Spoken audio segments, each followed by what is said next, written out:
Midday, the 9th of August, 1965. The Prime Minister of Singapore is about to announce his country's independence on live television. It ought to be a time of great celebration, but not in Singapore. For me, it is a moment of anguish because all my life. Why was independence seen as such a disaster? Why was Singapore so reluctant to assume the mantle of nationhood? The answers lie in the island's unique history. In the first half of the 20th century, it was convulsed by the trauma of a world war and the two great political forces of nationalism and communism. Its people, who had come to the island to make money, were drawn into a struggle for the island's future. This propelled Singapore on a journey to independence that no one expected, and few believed it would ever survive.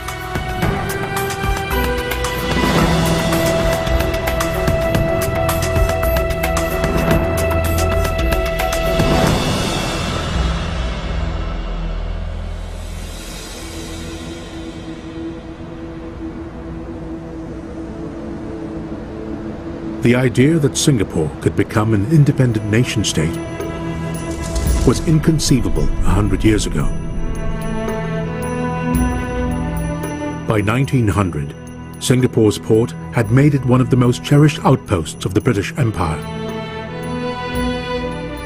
In just 80 years, it had been transformed from a swampy jungle clearing into the world's 7th busiest harbour. The British had created the boom town, and their right to rule went unquestioned. Indeed, many local businessmen and community leaders openly helped the British with the day-to-day running of the colony. In July 1901, some of them were invited to Singapore's town hall for the social event of the year. The local elites typically came from Malay, Indian, and Chinese families. Many had been working with the British for generations.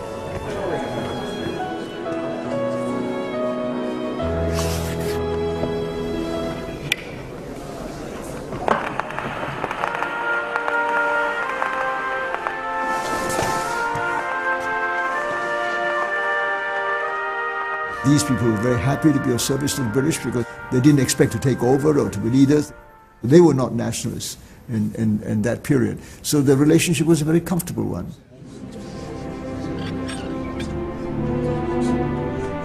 The wealthy and well-connected had gathered to watch the first ever cine-film to be shown on the island. Footage from the funeral of Queen Victoria, mother of the empire. Hardly anybody could remember a time when Victoria had not been on the throne in England. And so it did symbolize the end of an age, and particularly coming about the turn of the century as well. This was the death of somebody who symbolized what the empire and the growth of the empire and the growth of the trade and the growth of Singapore's trade meant. But out on the streets of Singapore were thousands of recent arrivals who had never even heard of Queen Victoria. Drawn by the chance to make their fortune, some came from elsewhere in the Malayan archipelago. Others from India and the Middle East. But most came from China and headed for Singapore's Chinatown.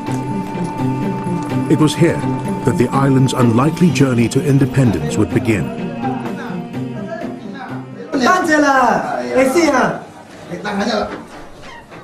Many came here to escape famine and civil war in mainland China. They found work as laborers, noodle hawkers and rickshaw coolies. Among men such as these, the first sparks of nationalism would flicker to life in Singapore. But few had any plans to put down roots, for the time being. Chinatown in the early 1900s would have been packed by Chinese immigrants. Their allegiance was not to Singapore. Singapore was a workplace. Their allegiance was to their hometown or home villages in China. Despite this, by 1900, the number of Chinese swelled to a level that has remained unchanged to this day. Racially, Singapore was nearly three-quarters Chinese. But geographically, it was an island at the heart of the Malay world. In the turbulent decades ahead, people would be forced to question their loyalties. Where was home? China, Malaya, or Singapore itself?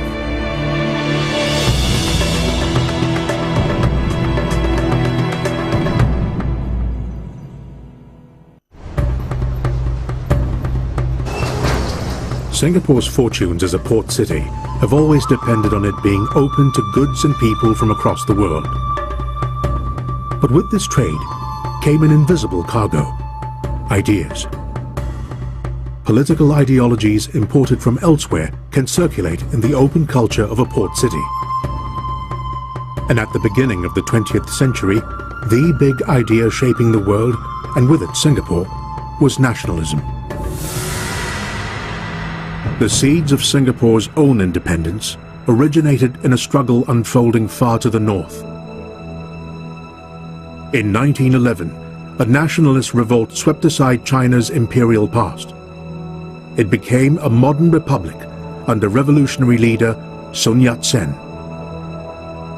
Sun Yat-sen was one of the first to articulate the idea that China should become a great power like England, France or America or Germany and so on, and that the way to do it was through nationalism. When news of his nationalist victory reached Singapore, its impact was greatest among the poorest classes. Their pigtails had long been a symbol of their subservience to the Chinese emperors. Some chose to have them chopped off.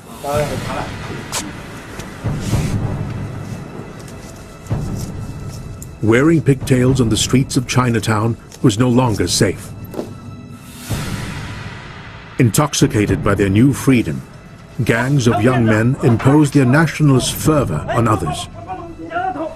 They were excited about the political future of China, so they started getting organized into groups, talked about politics, and here we see the start of a politicization of the Chinese community in Singapore. But this political awakening was yet to take hold among the Chinese elite in Singapore. Known as the Straits Chinese, they had lived in the region for generations. Many spoke Malay rather than Chinese, and often had closer links to the British Empire than the Chinese mainland.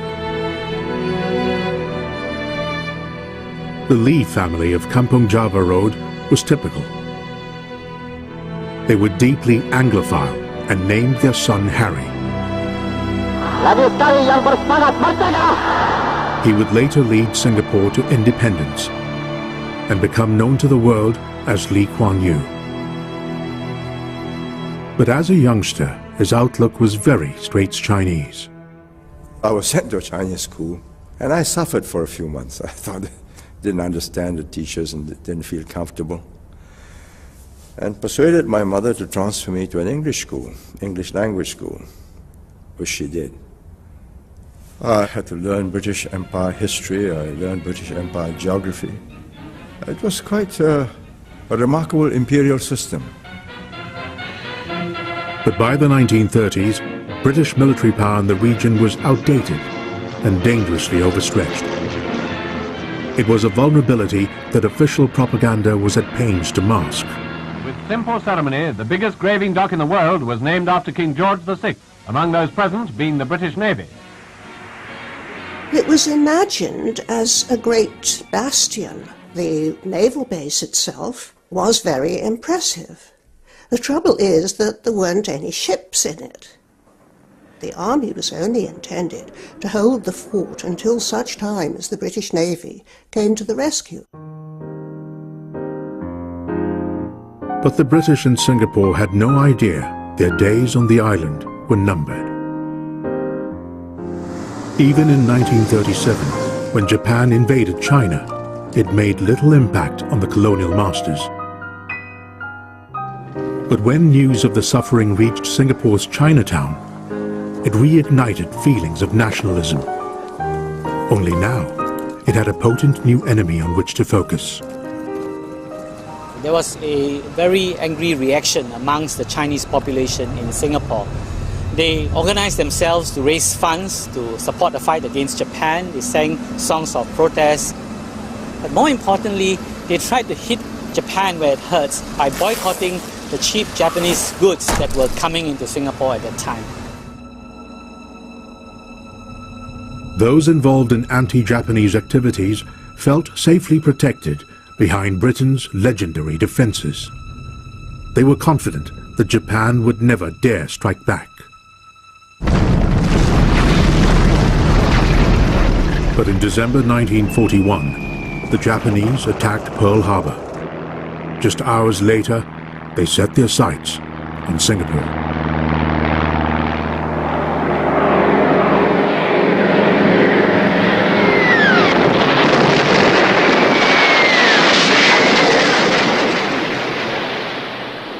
I was in the dormitory about 4 or 5 o'clock in the morning. The bombs dropped.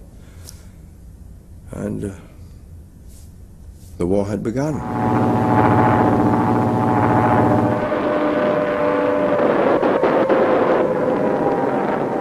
The siren sounded. I ran out to the field, wanted to see the aeroplane.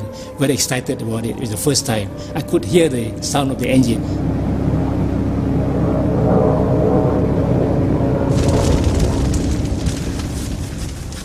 And then the all-clear siren sounded. I saw the house crumble down because of the bomb. I saw people lying on the street, those who died, those who were injured, and all the paramedics were there trying to assist those who were injured, carry them to hospital. It was a gruesome sight.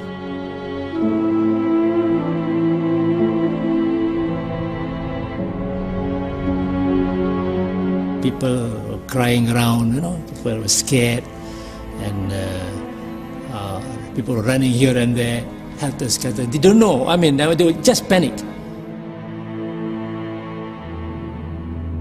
That same morning, 500 miles to the north, Japanese troops landed in Malaya. As they raced down the peninsula, line after line of Allied defences crumbled.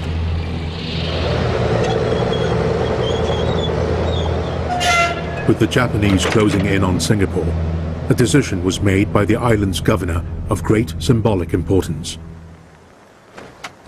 Arms were issued to the Malay, Chinese and Indian communities. Men who just weeks before had been hawkers and rickshaw coolies stood as the equals of the British. They prepared to die in defence of an island which few until then had truly thought of as home. Singapore braced itself for the Japanese onslaught.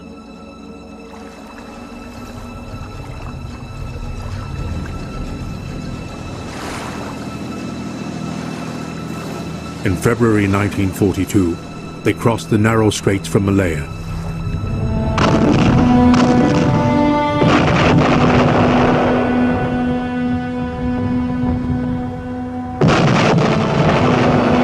The island's defenders were outgunned, outmaneuvered, and overwhelmed.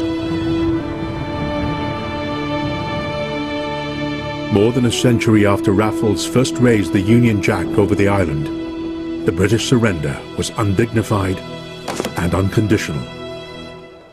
The fall of Singapore was of enormous symbolic importance to the British and to everybody else. That this was something that was absolutely unexpected was a tremendous psychological shock. The Japanese were quick to make a public example of the island's former masters. From City Hall, the prisoners of war were forced to walk to Changi prison. The Japanese told us village folk to stand by the roadside in order to shame the white men who had once been the big masters, the managers, bosses, important people.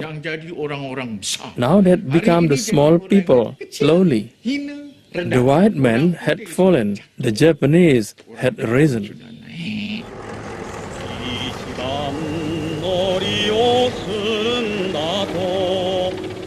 As the island's new masters got their bearings, they proclaimed a common Asian brotherhood. They wanted Singapore's Malays and Indians to become loyal subjects of the Japanese emperor. But for those who had dared oppose Japan's invasion of China, they had something altogether different in mind. The Chinese of Singapore would be singled out for punishment so brutal, it would change the course of the island's history. Chinese males from every walk of life were taken to screening centers across the island. A process of purging, Suk Ching, was underway. One of those brought in was 19-year-old Harry Lee. They allowed us to come out, line after line, and there would be some, I suppose, their informers, and then some were taken aside. They asked me to leave the pack, to join a certain group where other young men were going. I felt unease. I said, oh, this is bad, because I was a tall, lanky youth. I said, oh, they must think that I'm a soldier, and I wasn't. So I said, would you mind if I go collect my things? So they said, yes, go ahead. So I ran back and laid low. The new masters were determined to root out those who had been involved in anti-Japanese activities.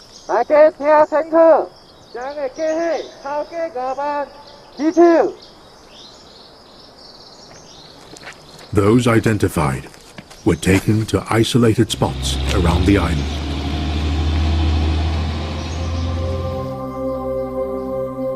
As a young boy, Muhammad Anis lived in a village near one of the sites. From the back of my house, I could hear the noise of trucks, making me think, is there more fighting breaking out?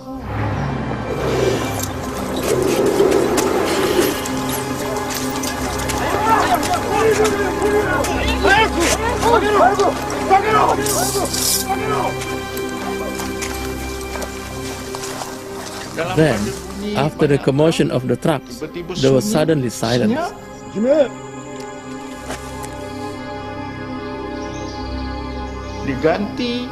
The silence was followed by the sound of gunfire.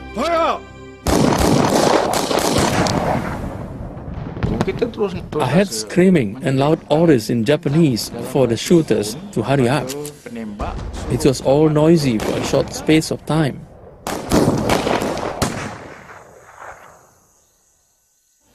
Then silence.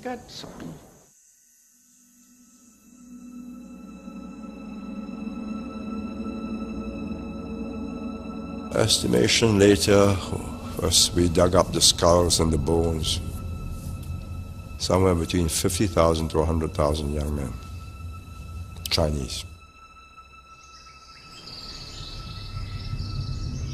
Some who survived the massacre joined bands of guerrillas fighting the Japanese in the jungle. Others endured 3.5 more years of Japanese occupation in Singapore. The first thought was, how do we get rid of these Japanese who were unbearable, insufferable, cruel, brutal? But it was a real-life lesson on what power means to the economy of a country and the lives of its people. That if you controlled a country by force and the lives of the people depended upon you, you can make them comply, you can even change their attitudes to you, at least openly.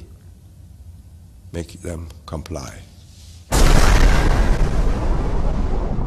The dropping of the atomic bomb on Hiroshima in August 1945 brought the war to an abrupt end.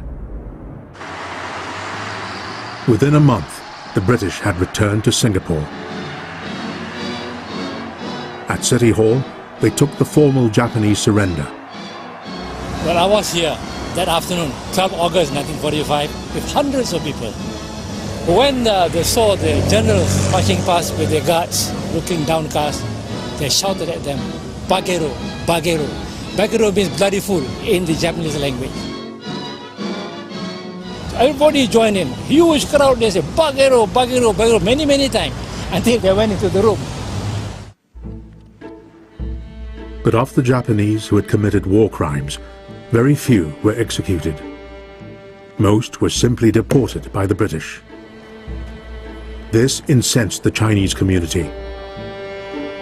They felt the Japanese spilling of so much Chinese blood on Singapore soil had given them a moral claim to the island that hadn't existed before the war. It was the catastrophic consequences of the war that changed mindsets, that my generation decided, no, this doesn't make sense. We should be able to run this as well as the British did, if not better.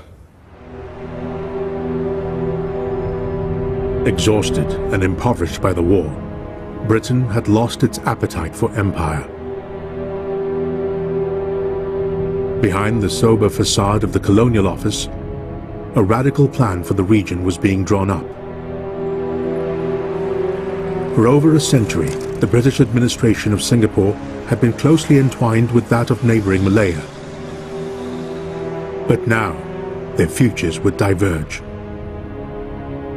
While Parliament decided that Malaya would be groomed for independence, Singapore was to remain a crown colony for the foreseeable future. The question of the island's relations with Malaya would come to dominate in the decades ahead. But for the time being, the debate was once more overtaken by events in China. In 1949, Mao Zedong set China on course to a communist future. Hailed by the masses as a great leap forward, his victory was to send shockwaves across Asia.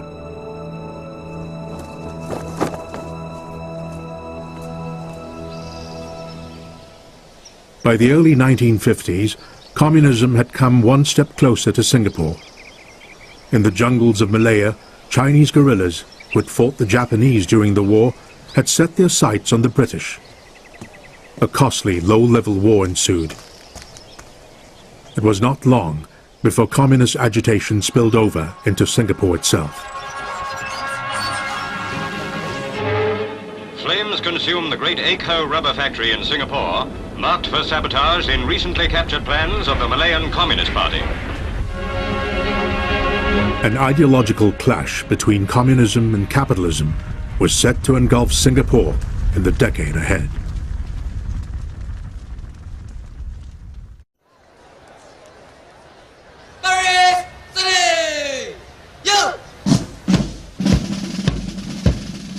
At Singapore's Chinese high school today, students are imbued with patriotism to their island nation. But under the British in the 1950s, the Chinese education system was completely separate from that of the island's masters. From the ranks of Chinese High, young idealists would emerge, imbued with the communist teachings of Chairman Mao. Two in particular stood out. In my class was a boy named Lim Qingxiang. I was very impressed when I first met him because he was very courteous and truly sincere. China's recent successes left a very deep impact on us. Both of us were strongly against colonialism. By now, the British had committed to introducing democracy. And the governor announced plans for Singapore's first ever mass elections. This opened up opportunities for those working within the British system, such as Harry Lee. Compared to the students of Chinese High, his educational background was a world away. He'd spent 4 years studying law at the heart of the British Empire. And while in London, he took part in student debates about the future of Singapore. Newly qualified in law, he returned home with a growing interest in politics. When we came back, we formed a group of the people who were with us in London. I said, well, let's now build a party. How do we build a party? How do you get followers? To win an election in Singapore, now as then, winning the support of the island's overwhelming majority, the Chinese-speaking masses, is essential. And the way to do it is through addressing key issues such as income, housing and jobs. In the 1950s, the loyalty of the masses was not to the graduates of British universities. It was to the trade unions campaigning to protect their interests. Two of the most powerful union leaders were Lim Chin Siong and his friend from school, Fong Swee Swan. We were very disciplined and were willing to make sacrifices. The advantage of a Chinese education is that we were full of ideals and were determined to reform society. To anyone aspiring to political office, the support of trade union leaders was essential. Harry Lee had already made a key symbolic gesture by adopting his Chinese name in public, to become Lee Kuan Yew. Now he started meeting with Fong, Lim and other union leaders. In the building where film of Queen Victoria's funeral had once been shown, a new political party was launched in November 1954, the People's Action Party. The Victoria Memorial Hall was where the PAP was born. In a way, it was a coming together of two disparate groups of people, an English-educated group of moderates and a Chinese-educated group of militants, both having the same objectives of wanting to achieve self-government and eventual political independence for Singapore. The PAP had brought together the English and Chinese-educated into a marriage of convenience. But in the elections of 1955, cracks in their relationship would already start to appear. Lee Kuan Yew led the PAP's campaign. But on the left of the party was a rising young star who threatened to eclipse him, Chinese-speaking Lim Chin Siong. Modest, soft-spoken, quiet. But after we got going, he was a powerful Hokkien speaker. Charismatic is the word they would use today. Lim Chin Siong was definitely a lady's idol. I remember some women wanted to find a photo of him and have it as a keepsake. It was quite obvious that I was not the crowd puller, nor my English-educated friends, that he was. Although both Lim and Lee won their seats, the election victory went to the Labour Front, led by the passionate anti-colonialist David Marshall. The PAP became the main opposition party. But the PAP radicals found the parliamentary process slow and cumbersome and came up with an alternative plan. Fong Swee Swan was leader of a bus workers' union. In May 1955, he called for a strike that would tear the PAP apart. That day, about 5:45 in the morning, the company sent out 3 or 4 buses. The strikers moved forward to try and stop the buses from reaching the road. The police came in with water hoses to spray at the strikers. You can imagine, with the riot lasting so many hours and with thousands involved, even the police lost control. The bus riot was followed by more waves of violence that whipped up public support for the radical wing of the PAP. Lee Kuan Yew saw what the left-wing pro-communists in his party were capable of. They had infiltrated the trade unions, they were prepared to take direct action, mobilize the ground. But at the same time, he realized that he could not alienate them from the party because they had direct access to the grassroots supports upon which the PAP was dependent. I was quite clear on which side I was on. The question was, how do I stay faithful to my beliefs and not be seen by the grassroots supporters that I'm betraying my fellow party workers? That was my problem. For the moderates, hope lay with the British, who were still in charge of internal security in Singapore. Threatened by the direct action of the radical left, they had declared communism illegal. One of many under suspicion was radical leader Lim Chin Siang. Giving a rare interview at his union headquarters, he confronted accusations. I'm sick, to answer this question. This is not the first time I'm being asked the same question. And I'm not going to spend the rest of my life to answer this question. I tell you categorically, I'm not a communist. But in raids across the island, Lim, Quang, and more than 200 left-wing colleagues were arrested. They would not emerge from prison for another 3 years. Unchallenged in his party, Lee Kuan Yew could now prepare for the elections ahead.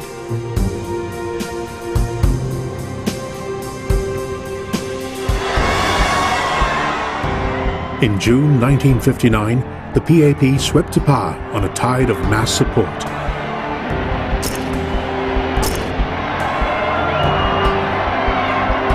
On the steps of City Hall stood the first native-born Singaporean to control the island. Saudara-saudara, saudari-saudari setanah air, merdeka! Lagi sekali yang bersemangat merdeka! But from the start, the new Prime Minister had limited room for maneuver. There was no joy on election night. We knew we were taking office and it was a crown of thorns. Lee Kuan Yew had managed to hold on to the mass vote, but at a price. During the election campaign, he'd made the people a promise that as Prime Minister, he would release all the leftist prisoners. We had to release them, or otherwise we'd be seen to be unprincipled people who indulge in skullduggery, use the British to lock up our opponents. So we had to release them, knowing that they're going to fight us. And that fight had to be in the open. Just hours after the election victory, crowds gathered for the release of Lim, Quang, and 6 other political prisoners. When we came out, we were received very warmly by the masses. Wherever we went, they lit firecrackers for us. Lim Chin Siang and his colleagues may have been back in the PAP, but not for long.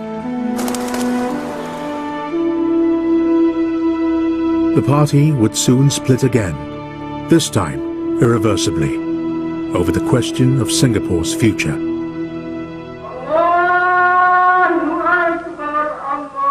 170 years of British protection have brought Malaya peacefully to the point where she is ready to manage her own affairs. As the British had promised after the war, Malaya had been granted full independence in 1957.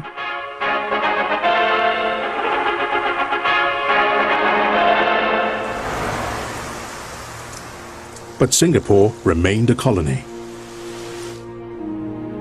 Its new Prime Minister had promised to break free from the British Empire.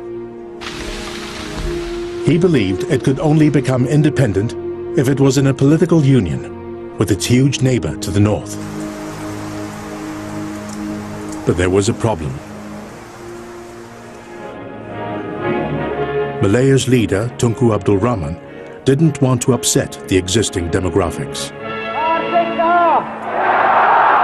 Merdeka! Merdeka! Malaya was very delicately balanced. The natives, like me, we were almost minority in our country.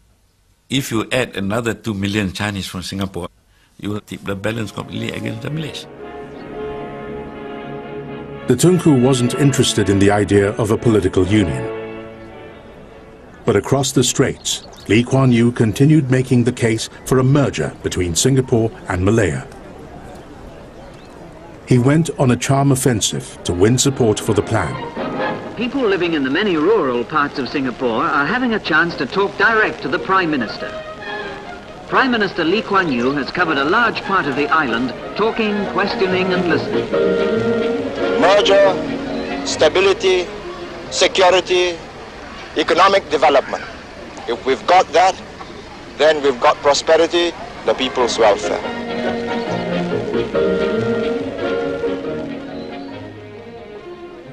For the radicals in his party, it was all too much. Their dreams of turning Singapore into a pro-communist stronghold would be destroyed by any merger with Malaya.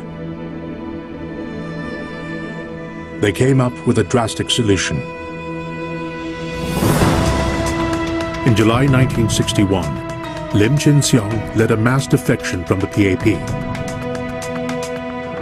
Setting up the far-left Barisan Socialist Party, he campaigned passionately against merger. With the masses flocking to the new banner, the PAP faced total collapse. We are quite confident if there is a general election, we can beat the government. Well, whether we beat the government, no, but I'm sure the government will be defeated. I'm quite confident today. We can wait for that. The radical leftists stood a real chance of unseating Lee Kuan Yew from power. With elections imminent, 3 unlikely bedfellows were brought together by the fear of Singapore becoming a pro-communist enclave. The British colonial rulers, the anti-colonial Chinese Prime Minister, and the Malay leader suspicious of Chinese intentions. The Tunku reluctantly conceded that Singapore could merge with Malaya, but only when unfinished business with the leftists had been taken care of. In January '63, Tunku decided that he wanted them locked up before he took over. He wanted the burden to be carried by the British. And I said, let's wait until after merger. Tunku says, no, we arrest them now, or there will be no merger. A final showdown with the pro-communists was imminent. We had this premonition that sooner or later we would all be detained. It was after 12 midnight. I was in Singapore's Norfolk Road. There was an intense knocking at the door. When I opened it, standing in front of me was my neighbor. He had come to arrest me. He apologized profusely, and I said it was all right. He was just carrying out his duties. More than 100 left-wing radicals were arrested during Operation Cold Storm, and rioting broke out in protest. But Fong Swee Swan and Lim Chin Siong would remain in political cold storage for the rest of the decade. After attempting suicide, Lim was later sent into exile. Lee Kuan Yew had fulfilled his dream of steering Singapore out of the British Empire and into a merger with Malaya. In September 1963, a new country was born. The S and the I from Singapore were inserted into Malaya to form Malaysia. Let's get together, sing a happy song, Malaysia forever, 10 million strong. But from being number 1 in Singapore, He was now number 2 in Malaysia. Malaysia's Prime Minister, Tunku Abdul Rahman, came to declare open the $250,000 UMNO house at Changi Road, Singapore. The Tunku had a very simple method of reminding everybody who is in charge. So the photographs, the protocol, the solid phalanx of Malays, and a few Chinese and Indians at the periphery. Later, Tunku signed the visitors' book, assisted by several charming Malay film actresses. They got along very well at first, but I think Lee Kuan Yew eventually became almost a pest to Tunku. Keep on asking these concessions, and with the Malays, especially with the royal, they don't like people to keep on irritating them. Behind the personality clash were fundamental political differences, which would soon spill over into racial violence on the streets of Singapore.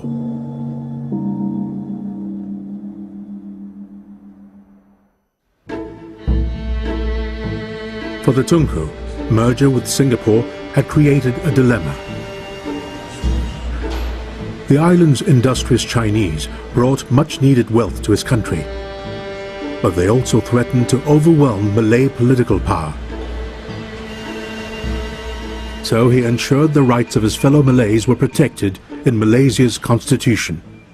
We didn't make any demand of Singapore. We said, look, you are part of Malaysia, you behave like one, like all the rest of the states. Singapore was one of the 14 component states, but Singapore was behaving like the prima donna among this, almost with a nation within a nation. Members of the multiracial PAP leadership opposed the idea of special rights for Malays. They demanded that all Malaysians should be treated equally, whatever their race. The most potent symbol of the PAP's multiracialism was Othman Wok. A Malay who had been to school with Lee Kuan Yew, he was now a minister in his cabinet. In July 1964, he was taking part in a religious procession. I was leading a PAP Muslim members contingent, about 70 people. I saw Malay youth attacking onlookers on the roadside, Chinese onlookers. And I saw a Chinese old man on a bicycle who was pulled down, he was beaten up, and the bicycle thrown into the river.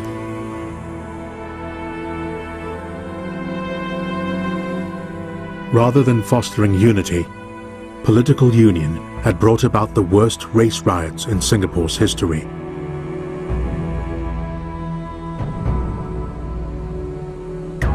By August 1965, the Tunku decided Malay-Chinese relations were beyond repair. He sent a letter to the PAP leadership informing them of his intentions. Everybody was rather silent, solemn. Quang was sitting at the table, and then when he saw us, he took this piece of paper. It was a letter written by Tunku in his own handwriting. They want us out of Malaysia. So I said, are they serious? He said, yes, absolutely. Otherwise there's going to be a bloodbath. From Kuala Lumpur, the Tunku made a broadcast to his people. We have had to break away from Singapore. It is the most painful piece of work that I've had to do since I've been the Prime Minister for the last 10 years.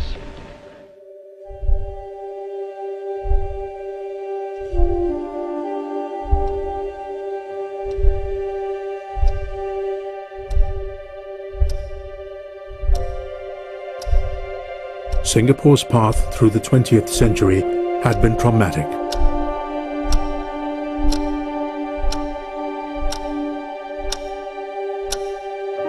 But the most painful moment of all was fast approaching for one man. He'd set his heart and gambled his credibility on a merger with Malaya, and lost. You know, every time we look back on this moment when we signed this agreement which severed Singapore from Malaysia, it will be a moment of anguish. I had, I suppose, a sense of guilt of having got so many people involved in this problem, and I had to face them. All my life,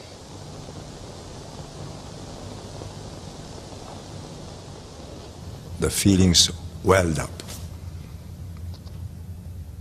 It was a difficult emotional problem.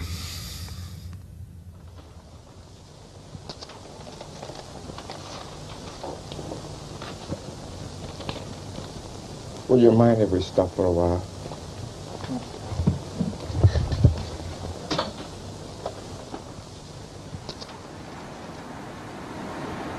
Traumatized by the collapse of his dreams, Lee Kuan Yew took refuge in a bungalow retreat far from his seat of power. The reason was really to get away into a different atmosphere, watch the sea, and ask myself,